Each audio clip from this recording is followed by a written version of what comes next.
আসসালামু আলাইকুম। নতুন আরেকটি ভিডিওতে আপনাদের সকলকে স্বাগতম। বর্তমান সময়ে ফটো এডিটিং এর অনেক বেশি চাহিদা রয়েছে। সবাই চায় তাদের ছবিটি ফুটিয়ে তুলতে বা আকর্ষণীয় করে তুলতে। আর সেই ছবিটি ফুটিয়ে তোলার একমাত্র উপায় হচ্ছে ফটো এডিটিং। আমরা সকলেই জানি, সকলেই ভালো মানের ফটো এডিট করার জন্য পিসি বা কম্পিউটার ইউজ করে থাকে।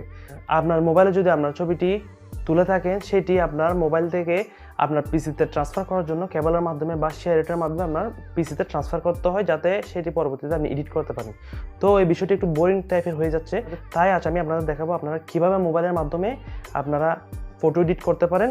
তো আজ আমি দেখাবো কিভাবে আপনারা আপনাদের মোবাইলের মাধ্যমে খুব ভালো মানের ফটো এডিট করতে পারেন, একদম প্রফেশনাল লেভেলের ছবিটা আপনারা এডিট করতে পারবেন। তো আমাদের যে অ্যাপসটির প্রয়োজন হবে সেটি হচ্ছে লাইটরুম। আপনারা চাইলে অ্যাপসটি আপনারা প্লে স্টোরে পেয়ে যাবেন, অথবা আমি ডেসক্রিপশন বক্সে ডাউনলোড লিঙ্ক দিয়ে দিব। যারা এই ভিডিওতে নতুন, আপনারা সবাই আমার চ্যানেলটি একটু সাবস্ক্রাইব করে দিবেন এবং পাশে থাকা বেল আইকনটি ক্লিক করে দিবেন, এবং যারা অলরেডি সাবস্ক্রাইব করেছেন তাদেরকে অসংখ্য অসংখ্য ধন্যবাদ।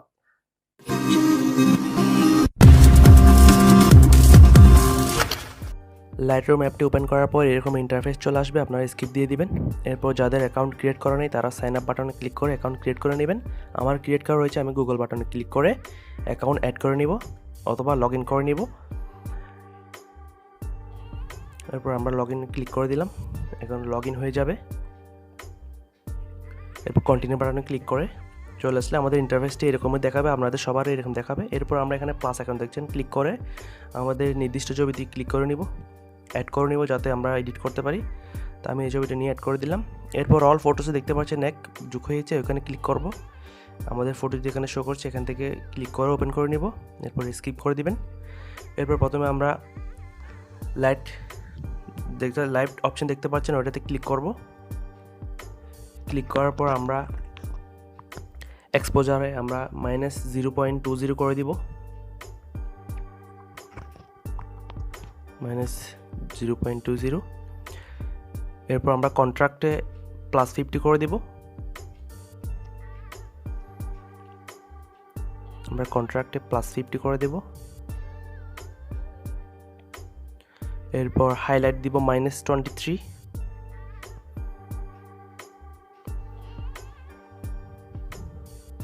এরপর শ্যাডো দিব আমরা +46।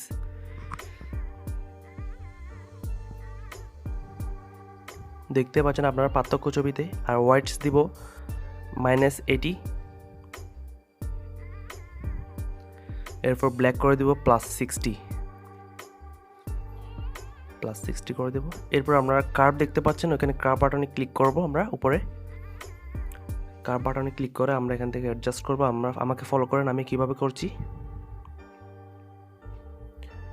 একটা সাপের মতো করে একটা অ্যাডজাস্ট করে দিবেন।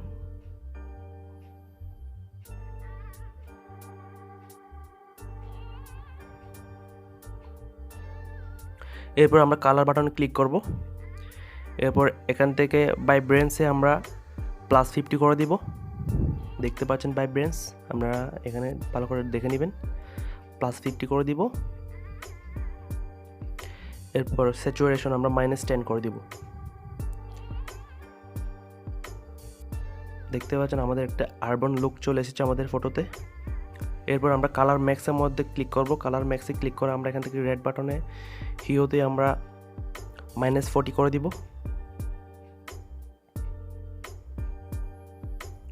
-40। এরপর স্যাচুরেশনও আমরা -50 করে দিব, -50 করে দিব।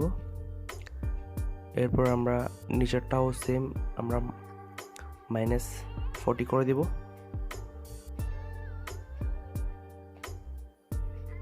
+14। এরপর আমরা অরেঞ্জ বাটনে ক্লিক করে এখানে হিউ -10 করে দিব। তো সেম স্যাচুরেশন আমরা -23। এরপরটা -26 করে দিব, 26। এরপর আমরা সেট ইয়েলোতে ক্লিক করব। ইয়েলোতে ক্লিক করার পর আমরা হিউ -100 করে দেব। এরপর স্যাচুরেশন -30, আর ওইটাও +26 করে দেব।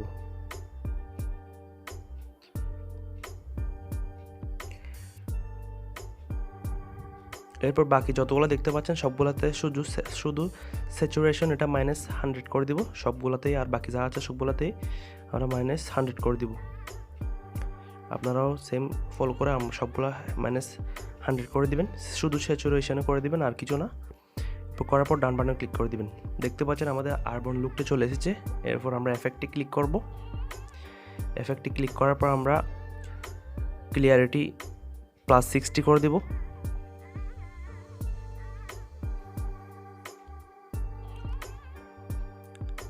এরপরটা আমরা +20, তারপর এরপরটা দিব -10। এটা হচ্ছে আপনার ছবিতে একটা কালো একটা শেড চলে আসবে আপনার চারপাশে, আপনারা আপনাদের ইচ্ছা মতো দিতে পারেন। আমি 10 দিলাম। এরপর আমরা ডিটেলসে ক্লিক করব। ডিটেলস অপশনে ক্লিক করার পর আমরা প্রথমটাতে +20 করে দিব। শার্পনিংয়ের মধ্যে আমরা +20 করে দেব, +20। এরপর আমরা কালার, এখানে দেখতে পাচ্ছেন কালার নয়েজ 35 করে দিব। এরপর আমাদের কাজ শেষ। আমরা এবার এটা সেভ করে নিতে পারবো। শেয়ার বাটনে ক্লিক করবেন। শেয়ার বাটনে ক্লিক করার পর দেখতে পাচ্ছেন সেভ হয়ে গেছে। এখন আমরা এই সেটিংটি কপি করে অন্যান্য ছবিতে ট্রাই করে দেখব। কপি সেটিং 3 বাটনে ক্লিক করে সেটিং করার পর আমরা এটা টিকমার্ক দিয়ে দেবো কপি হওয়ার জন্য। এরপর আমরা গ্যালারি থেকে আরেকটি ছবি নিয়ে ওই ছবির উপর আমরা এটা ট্রাই করে দেখতে পারি। এই ছবিটি নিলাম, নেওয়ার পর এটাতে আমরা দেখতে পাচ্ছেন এখানে পেস্ট সেটিং, পেস্ট করার পর আমাদের পরবর্তী লুক হলো এটা। এরপর আমরা আরেকটি ছবিতে দিয়ে দেখি, আরেকটি ছবিতে ক্লিক করব, আরেকটি ছবি অ্যাড করে নেব। নেওয়ার পর সেটিতেও সেমভাবে আমরা পেস্ট করে এটা দেখতে পারি। তো আমরা দেখতে পাচ্ছেন একটা ছবি নিয়েছি, 3 ডট বাটনে ক্লিক করব, করে আমরা পেস্ট সেটিং করে দিব। দেখতে পাচ্ছেন আমাদের ছবিটির লুক। তো আশা করি আপনারা সবাই বুঝতে পেরেছেন। তাই বুঝতে অসুবিধা হয়েছে আমাকে কমেন্ট বক্সে জানাবেন, কমেন্ট করে জানাবেন, আমি চেষ্টা করবো আপনাদের রিপ্লাই করার জন্য। তো সবাই ভালো থাকবেন, সুস্থ থাকবেন, আল্লাহ হাফেজ।